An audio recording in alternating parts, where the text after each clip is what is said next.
मूर्तिं मनोरथ भवान् अजुनानिवीसु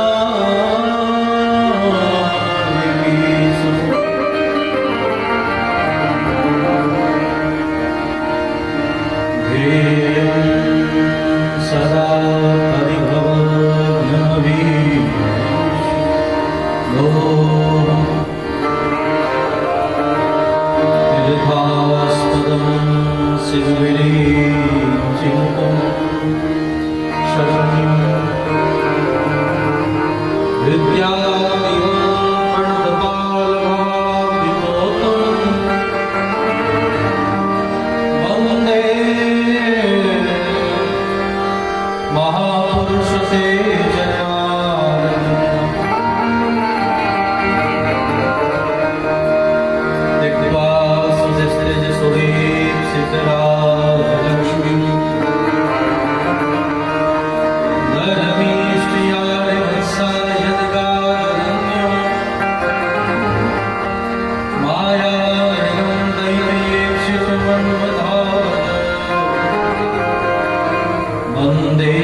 गोपस्त्री परिवेष्टितो विधीयते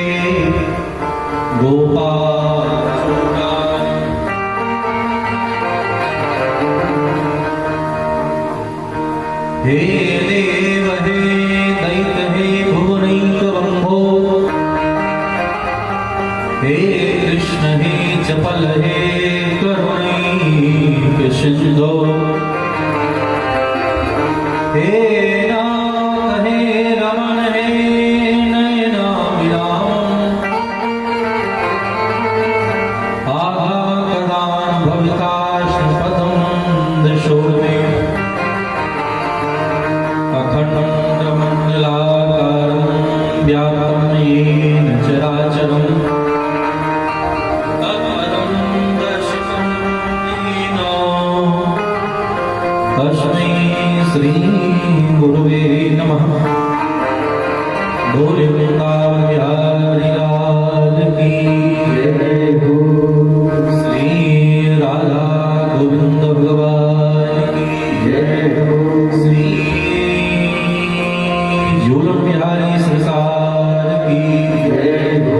श्री सीताराम भगवान की जय हो। श्री राधा कृष्ण भगवान की जय हो। श्री अयोध्या धाम की जय हो। श्री मिथिला धाम की जय हो। श्री वृंदावन धाम की जय हो। युगल बिहारी सरकार की जय हो। श्री शंकर भगवान की जय हो। श्री हनुमान जी महाराज की जय हो। श्री झूलन बिहारी सरकार की जय हो। सावन महामहोत्सव की जय हो। झूलन महामहोत्सव की जय हो। समस्त श्रोता समाज की जय हो। जय जय श्री राम, जय जय श्री राम, जय जय श्री राम।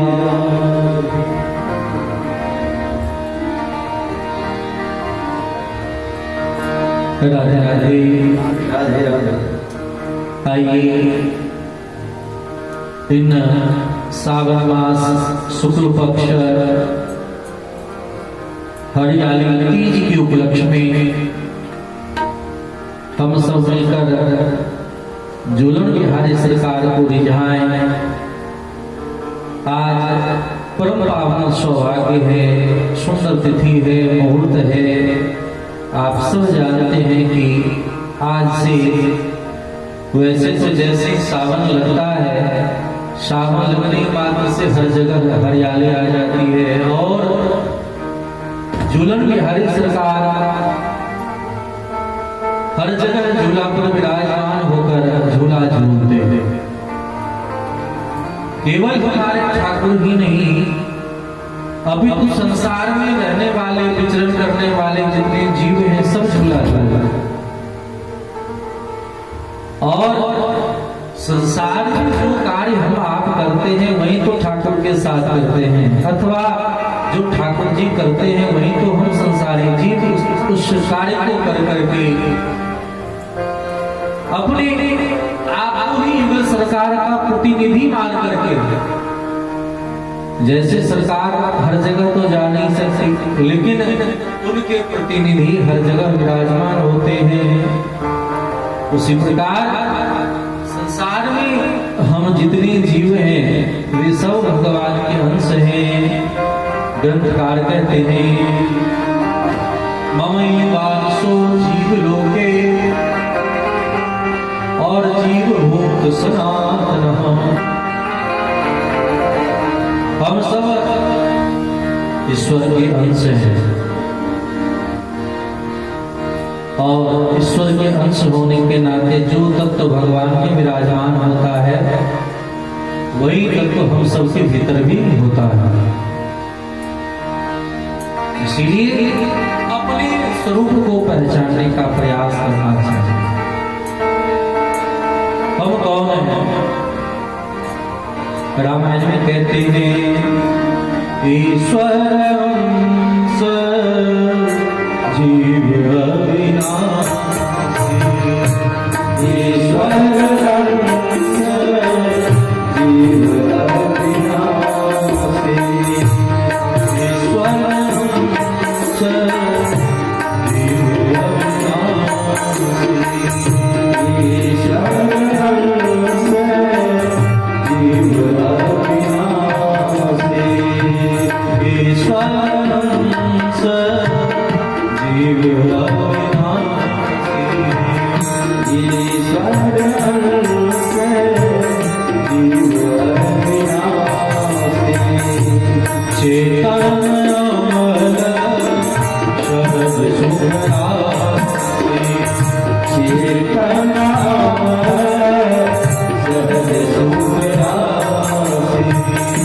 चेतन अमल शब्द सुखरासी, चेतन अमल शब्द सुखरासी, चेतन अमल शब्द सुखरासी, चेतन अमल शब्द सुखरासी। तो भगवान के अंश हैं, अविनाशी हैं, सुख राशि हैं, लेकिन संसार में फंसे रहने के कारण, संसार में लगे रहने के कारण हम जीव अपने आप को भूल गए हैं। और जब जीव अपने आप को भूल जाता है तो फिर संसार में रहने के कारण दुख राशि हो जाता है। कहाँ सुख समुद्र था, कहाँ अपने आप को परम स्वतंत्र मानता था, लेकिन जब अपने आप को भूल जाएगा तो क्या होगा? केवल कष्ट ही कष्ट होगा कि नहीं?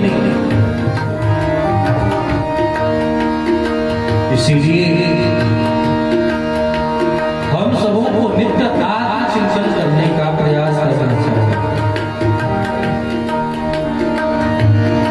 और यह आत्म केवल संत सद्गुरु भक्त जन ही करवा सकते हैं। आज संसार में हर कोई मुक्त होना चाहता है, ध्यान दें। जीवन का उद्देश्य है मुक्ति। कहते न धर्म करो या तो अर्थ कमाओ, धर्म अर्थ काम और मोक्ष, ये चार पुरुषार्थ ही तो है। संसार में रहते हुए हम जो कार्य करें वह सब क्या बन जाए? बोले धर्म बन जाए। कोई भी ही कर्म कर रहे हैं, कर्म ही धर्म नहीं है, अपितु धर्म युक्त कर्म ही धर्म बन जाए, तब जीवन सफल बनता है।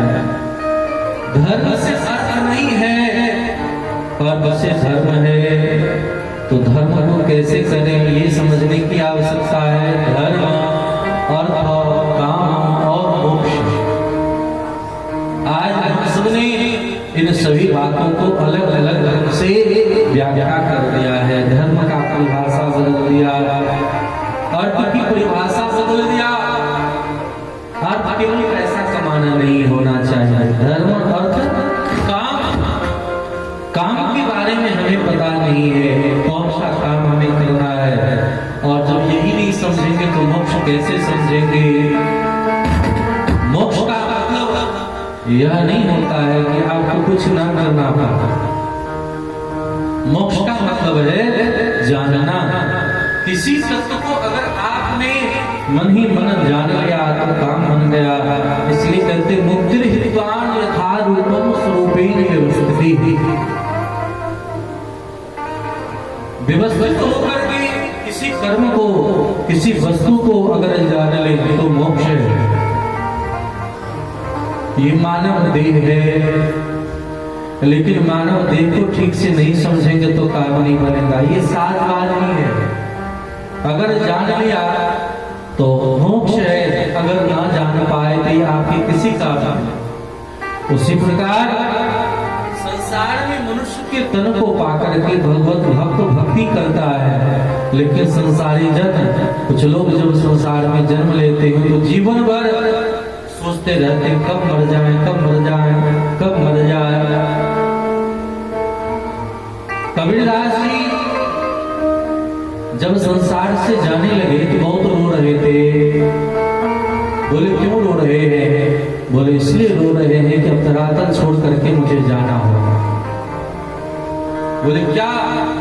बोले इस शरीर से हम जो भगवान की भक्ति कर सकते हैं वह अन्य रूप प्राप्त करके ये चार प्रकार के जो मोक्ष हैं, भगवान के धाम में निवास होना, भगवान के जैसा आयुध प्राप्त कर लेना, भगवान के जैसा वैभव प्राप्त कर लेना, भगवान की जैसे बन जाना। क्या ऐसा बन जाए, मुक्त हो जाए तो भगवान की सेवा कर पाएंगे? नहीं कर सकते। इसीलिए भगवान कपिल देव अपनी माँ से कहते हैं, माता जी जो मेरे भक्त होते हैं ना, मेरे भक्तों को मुक्ति भी नहीं चाहिए। दीयमानंदी बिना से वंदना, इन्हें मुक्ति भी नहीं चाहिए। मुक्ति लेकर क्या करें? भरत जी महाराज जब यमुना के पावन पुलिन तट पर होते हैं, राम से मिलने के लिए जा रहे हैं, तो कहते हैं अरतन धर्म न काम रुचि और गति न चहूं निर्वाण, और जन्म जन्म रति राम पद यह वरदान। विचार करें, मुक्ति नहीं चाहिए।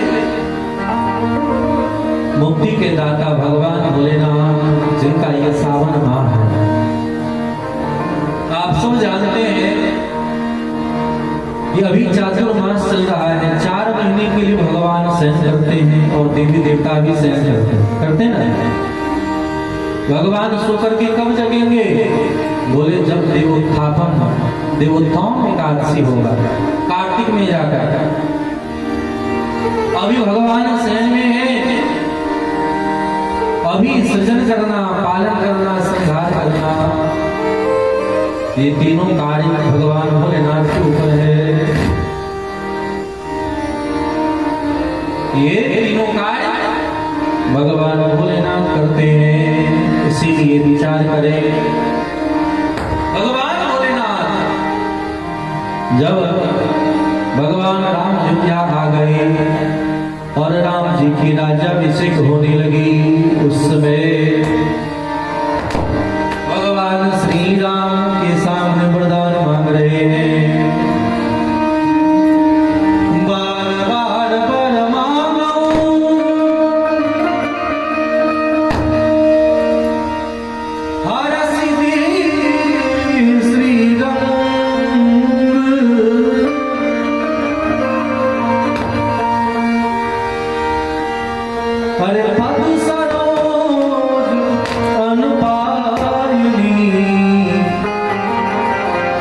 भगति सदा सतोसम। बार बार प्रभु, प्रभु मैं आपसे और कुछ नहीं मांगता। हर श्रीरंग और पद सरोज यम पायनी, भगति सदा सत्संग। मुझे सत्संग चाहिए। भगवान भोलेनाथ चाहते तो मुक्ति मांग सकते थे, मुक्ति के दाता हैं, लेकिन मुक्ति नहीं मांग रहे हैं। वो बार बार क्या कह रहे, मुझे सत्संग चाहिए। आप विचार करिए, मुक्ति बरा की सत्संग। मुक्ति प्राप्त होने से आपको सत्संग की प्राप्ति नहीं होगी, लेकिन अगर आपने सत्संग कर लिया तो मुक्ति अपने आप मिल जाएगी कि नहीं मिल जाएगी। इसीलिए हम सबों को सत्संग करना चाहिए। जो महान भक्त होते हैं, संत जन होते हैं, ये कहीं भी जाते हैं तो केवल भगवत चर्चा करते हैं।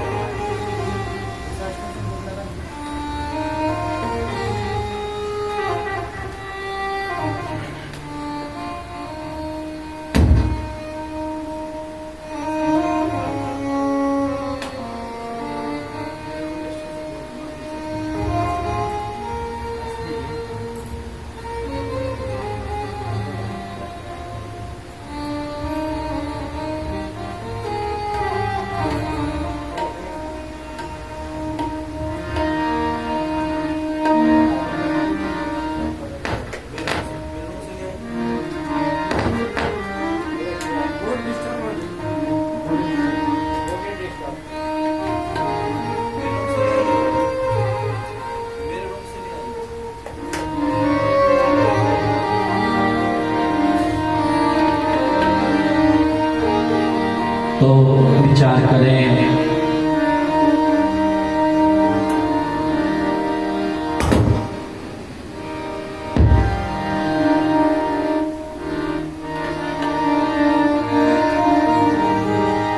बड़ा क्या है, ध्यान दें। मुक्ति बड़ी है कि सत्संग बड़ा है। बड़ा क्या है, बोले सत्संग बड़ा है। सत्संग से बढ़ करके और कुछ नहीं हो सकता है, इसीलिए सत्संग मांग रहे हैं। तूल रताही सकल मिली, जो सुख लव सत्संग। सत्संग की तुलना किसी से नहीं कर सकते। अनेक ग्रंथों में कथा है, महाराज वशिष्ठ और विश्वामित्र जी की, विश्वामित्र जी महाराज के पास जब श्री वशिष्ठ जी महाराज पहुंचते हैं, पधारते हैं, उनके इस प्रकार के भाव विचार महिमा को देख करके लौटते वक्त विदाई के तौर पर भगवान कि प्रिय गुरुदेव विश्वामित्र जी वशिष्ठ जी को क्या देते हैं, बोले अपने जीवन भर जितना उन्होंने तपस्या किया है, उन तपस्या के फल को दे रहे हैं कि हमने जितनी तपस्या किया है वह तपस्या करने से हमें प्राप्त हो जाएगा। और उस तपस्या का जो फल है वह फल हम प्राप्त करा रहे हैं। जब इस प्रकार से कहा है, उनके इस प्रकार के दृश्यों को देख करके मन आह्लादित हो गया। ठीक उसी प्रकार जब भगवान के प्रिय गुरुदेव वशिष्ठ जी महाराज के यहाँ पहुंचते हैं, बोले कौन, बोले श्री विश्वामित्र जी महाराज वशिष्ठ जी के यहाँ पहुंचते हैं। तो वशिष्ठ जी लौटते वक्त जो कुछ सत्संग करते हैं उन सत्संग के फल को देते हैं कि अभी हमने जो सत्संग किया है उन सत्संग के समस्त फलों को हम दे रहे हैं। और इस प्रकार का भाव जब जागृत हुआ है, उनके इस प्रकार के दृश्य को देख करके मन प्रफुल्लित हो गया। विश्वामित्र जी के मन में हुआ कि जीवन भर हमने जो तप किया है उस तप के बदले हमें ये प्राप्त हो रहा है। जीवन भर हमने जो तप किया है, उनके इस प्रकार के भाव, उनके विचार, उनके स्वभाव को देख करके हम क्या देख पा रहे हैं, मन में ये सोच रहे हैं आज हमें इन्होंने क्या दे दिया है।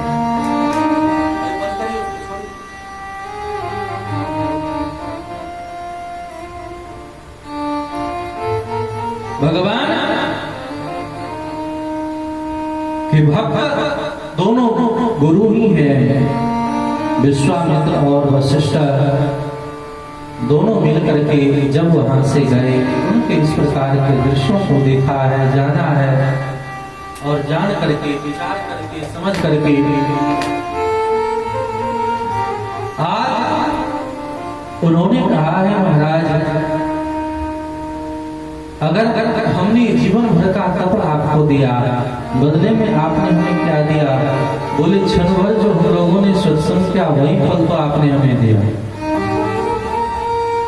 अगर कोई व्यक्ति कुछ किसी को देता है तो बराबरी का देता है कि नहीं देता है, लेकिन आपने हमें क्या दिया? विचार करें।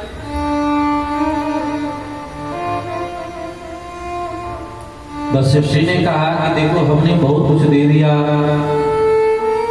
अगर आपको सत्संग की महिमा पता नहीं है, महात्मा लोग जब कोई लीला करते हैं तो उनके पीछे कोई राज होता है और सत्संग बड़ा है कि तपश्चर्या, तपस्या बड़ा है। इस बात की तुलना करने के लिए कहा गए, बोले पाताल हो गए और पाताल में जाकर के भगवान शेष के पास गए, लक्ष्मण जी के पास। लक्ष्मण जी को कहते हैं जीवाचार्य, ये आचार्य ही गुरु हैं।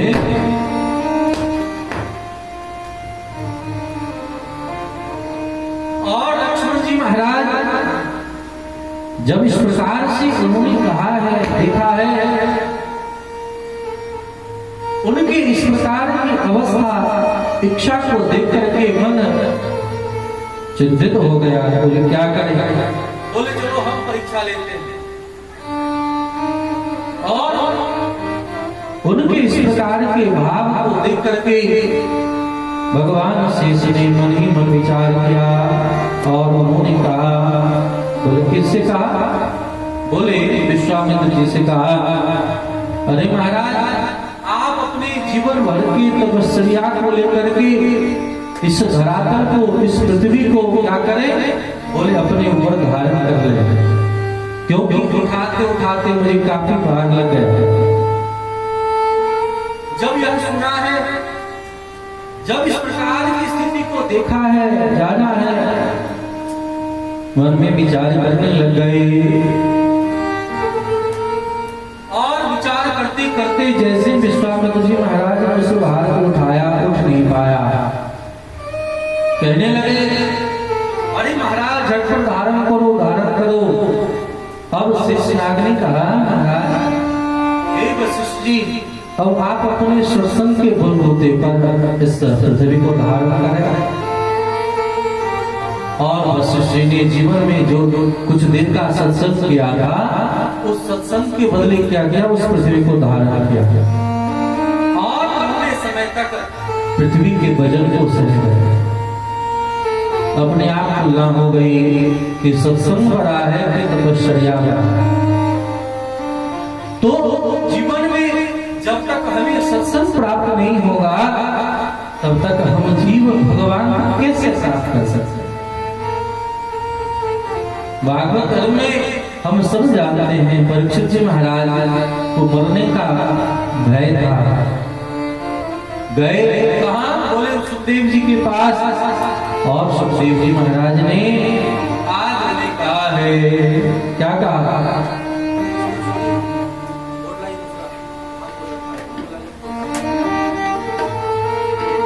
और उसने कहा, परीक्षित जी कह रहे हैं, ध्यान दें, परीक्षित जी आज उस मृत्यु के भय से बचने के लिए चिंतित होकर के सोच में पड़ करके विचार कर रहे हैं क्या करना चाहिए। और विचार करते हुए सुखदेव जी के आगमन होने पर बैठ गए, गुरुदेव हमें इन संसार सागर से मुक्त कराए हैं। उनके इस प्रकार के भाव विचार स्वभाव को जानकर देखकर महाराज श्री सुखदेव जी ने कहा कि ठीक है, हम आपको भागवत कथा श्रवण कराएंगे। और भागवत कथा श्रवण कराने के लिए तैयार हो गए। उसी समय देवता लोग आ गए और देवता आकर के समझाते हुए कह रहे हैं परीक्षित जी से, हे परीक्षित, आपको मरने का भय है ना, आपको मरने का भय है ना, ये आप अमृत लें और अमृत पान कर लें। जब उन्होंने अमृत पान करने के लिए कहा तो क्या परीक्षित जी को मरने का भय था ही? अगर अमृत पी लेते तो मरते? विचार करिए, लोभी व्यक्ति को क्या चाहिए था? अगर ऐसे व्यक्ति को लोभ का फल प्राप्त हो जाए उसे और कुछ नहीं चाहिए। परीक्षित जी को अमृत मिल रहा